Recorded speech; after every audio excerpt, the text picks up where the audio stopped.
속보 6세대 스텔스 엔진 KF-21. 미 F-35보다 빠른 마 1.8분 첫 돌파. 미국도 질투한 KF-21 엔진의 비결. 하나그룹이 첨단 항공엔진 프로토타입을 최초로 공개한 가운데 에어존에서는 첨단 항공엔진, 스페이스존에서는 국산화한 소형 썰 위성 솔루션을 선배 주목을 받고 있다. 첨단 항공엔진 프로토타입 최초 공개. 하나그룹은 22에서 26 일 영국 런던 근교에서 열리는 세계 3대 에어쇼 중 하나인 판버러 에어쇼에 참가해 자체 연구개발 중인 첨단 항공엔진 프로토타입 시제품을 최초로 공개한다고 지난 22일 밝혔다. 하나그룹에 따르면 하나에어로스페이스와 하나시스템은 판버러 에어쇼 행사장에 약 200평방미터 규모의 통합 전시관을 설치하고 각각 항공사업과 우주사업을 소개하는 에어존, 스페이스존을 운영한다. 하나에어로스페이스는 스페이스존에서 체계 종합을 담당해 2022년과 2023년 연이어 발사에 성공한 한국형 발사체 누리호 모형을 전시한다. 하나 관계자는 대한민국 대표 항공우주기업으로서 한국의 우수함을 전 세계에 적극 알려 글로벌 사업 협력을 확대하겠다고 설명했다. 에어존에서 첨단 항공엔진 프로토타입 선배. 에어존에서는 하나에어로스페이스가 정부와 함께 독자 개발을 추진하고 있는 첨단 항공엔진 프로토타입을 처음 선보였다. 첨단 항공엔진은 국산 전투기 KF-21과 무인 전투기 등에 탑재하기 위한 목표로 개발 중인 엔진이다. 추력은 15,000파운드급 이상을 목표로 하고 있다.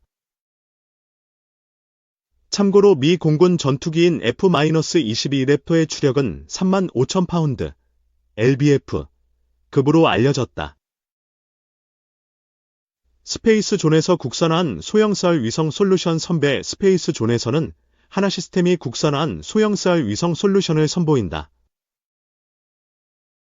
전장 상황을 관측하고 2021년 투자한 유텔셋 원의 위성을 활용해 실시간으로 전장 정보를 공유해 대응하는 초연결 방산 솔루션을 제시한다. 특히 SR 위성이 촬영한 국내 목포항과 미국 센트럴파크, 양키 스타디움, 두바이 팜 주메이라, 아프리카 아덴만 해역 등 세계 각지의 선명한 모습을 전시관 현장에서 공개해 우수한 위성 관측 역량을 입증한다. 하나에어로스페이스가 체계 종합을 담당하고 있는 한국형 발사체 누리호는 모형을 전시한다. 2022년과 2023년 연이은 발사 성공으로 성능 검증을 완료했다는 점을 강조하면서 위성 고객 모집을 꾀한다. 국내 민간 위성을 비롯해 해외 위성 발사 서비스까지 사업 영역 확대를 구상하고 있다. 하나그룹 관계자는 대한민국을 대표하는 우주항공기업으로서 우리나라 기술력을 세계 무대에 적극적으로 알려 글로벌 사업 협력 기회를 확대해 나갈 것이라고 말했다. 유령 전함이 나온다. 한국. 막강 활력 갖춘 스텔스함 건조한다. 박수찬의 군. 2030년대 이후 한반도 인근 바다를 지킬 해군의 첨단 함정 확보 전략이 윤곽을 드러내고 있다. 한국은 1990년대부터 대양해군을 기치로 내걸고 함정 현대화를 지속. 충무공이 순신급 구축함과 세종대왕 정조대왕급 이지스 구축함 등을 잇따라 건조하며 몸집을 키웠다. 하지만 북한 핵 미사일 위협이 갈수록 커지는 상황에서 중국이 다시야 최대 전투함으로 불리는 059 구축함을 만들고 있고, 일본도 신형 함정 건조를 지속적으로 추진하면서 한국도 동아시아 군함 확보 경쟁이 뛰어들 태세다. 이에 따라 적 레이더에 탐지될 확률을 낮춘 고도의 스텔스 성능을 갖추면서 공격력과 방어력을 높인 첨단 신형 함정이 2030년대 이후에 등장할 전망이다. KD-2 대체 함정 공개. 스텔스 강화 초점. 하나오션은 부산 백스코에서 지난 7에서 9일 열린 국제해양 방위산업전에서 기존 함정과는 다른 차세대 스마트 구축함 개념을 공개했다. 한국 해군 최초로 SM-2 함대공 미사일을 장착. 먼 거리에서 적 항공기와 미사일을 격추할 수 있는 능력을 갖췄던 충무공 이순신급 구축함은 2000년대 건조 직후화된 만 여명작전을 비롯한 주요 해상작전에서 활약하며 한국 해군의 전투력과 위상을 높였다. 하지만 2010년대부터 성능 부족 문제가 두드러졌다. 당시에도 이에 대한 문제 제기가 있었고 신형 함정의 필요성도 거론됐으나 이지선 건조 등의 밀려 진척을 보지 못했다. 그러나 충무공 이순신급 구축함의 레이더 성능 부족과 노후화 문제가 두드러지면서 대체 함정의 필요성이 계속 거론됐고 해군도 관련 준비를 하는 동향이 포착됐다. 신형 함정에 대한 소유 제기부터 실전 배치까지 최소 10년 안팎의 시간이 걸린다는 점을 감안하면 2030년대에 활동할 대체 함정 확보를 지금부터 본격적으로 준비할 필요가 있다. 하나오션이 제안한 KDEX는 해군의 이 같은 고민에 최신 기술과 개념을 접목한 함정으로 평가받는다. 하나오션 측은 지난 2019년부터 KDEX 건조 가능성 검토를 진행, 3가지 안을 도출했다. 이라는 미 해군 주멀트급 구축함처럼 홀수선으로 갈수록 넓어지는 텀브롬 형태다. 상부 구조물과 센서를 통합하고 KDEX에 적용되는 통합전 기추진 체계를 사용한다. 무인 체계도 3세트를 탑재한다. 가장 진보적 형태다.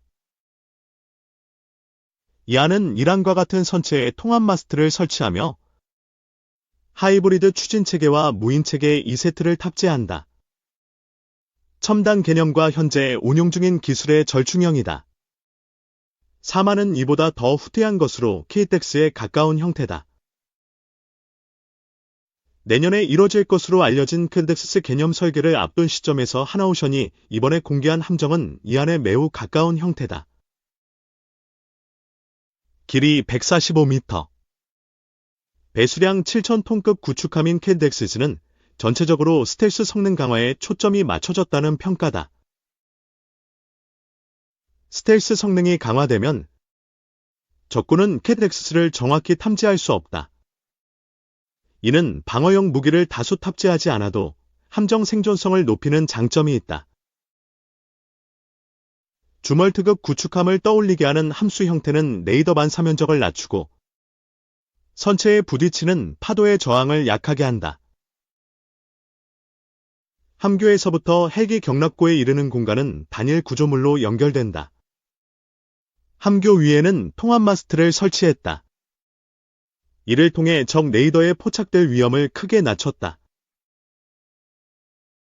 인구 감소에 따른 병역 자원 부족에 대응하고자 로봇 기술을 적용하고 항만에 접안하는 과정에서 인력 투입이 필요한 계류 절차를 자동화해 승조원 규모를 줄일 수 있도록 했다. 사이버 보안 시스템과 적외도 위성통신 체계도 반영. 함정의 교신 및 보안 능력을 강화했다. 함포는 포신을 포탑에 수납했다가 유사시 포탑 밖으로 꺼내서 쏘는 팝업 개념을 채택했다. 함포 뒤에는 한국형 수직 발사 체계 켈브S-148셀을 장착. 함대공 미사일과 대잠 미사일 등을 탑재할 예정이다. 드론이나 무인보트 공격을 탐지 격퇴할 레이저 무기와 전자광학 추적 체계도 운용한다. 함교 위에 있는 통합 마스트 뒤에는 대함미사일 발사대가 설치된다. 해성 외에도 국방과학연구소가 개발한 초음속 대함미사일 또는 현재 개발 중인 극초음속 무기 등이 탑재될 가능성이 있다. 발사대는 팝업 형태로 필요할 때만 노출되고 발사 전까지는 선체에 숨긴다. 구축함 뒤쪽에는 통신 시스템과 잠수함 공격에 쓰이는 경어뢰 발사관이 있다. 모두 선내에 수납된 형태로 배치된다. 켈브스-2 사셀도 설치되는데 현재로선 사거리 250km인 해룡 전술함 대지미사일 운용에 쓰일 것으로 알려졌다. KDEX는 정찰 또는 공격 임무를 수행할 무인 무기를 싣는다. 무인 헬기 2대와 무인 수상정 2대, 무인 잠수정 2대가 탑재되어 위험 강도가 높은 임무를 사람 대신 수행한다. 다만 무인 수상정과 잠수정을 바다로 투입하고 회수하는 시스템에 대한 개발도 함께 이뤄질 필요가 있다는 지적이다. 리그넥스1이 개발 중인 근접방어 체계가 헬기 경납고 위에 장착되고 적 잠수함을 탐지해 함정을 보호하는 예인 소나는 한미에 설치된다. KTX는 해군이 추진 중인 한국형 차기 구축함의 전력화가 이뤄지면 본격적으로 사업이 이뤄질 것이라는 예상이 많다. 다만 해군의 요구사항 변화나 기술적 발전 등에 따라 KTX도 탑재 장비나 개념 등이 바뀔 가능성이 있다. 바다에서 탄도미사일 쏴라. 한국판 아스널10 등장 하나오션은 지난달부터 개념 설계에 들어간 합동화력함을 공개했다. 2018년 해군이 국회 국정감사에서 처음 밝혔던 합동화력함은 2030년대 후반에 전력화될 예정이다. 8,000톤급으로 80발 이상의 고인력 장사정 지상 공격 미사일을 탑재한다.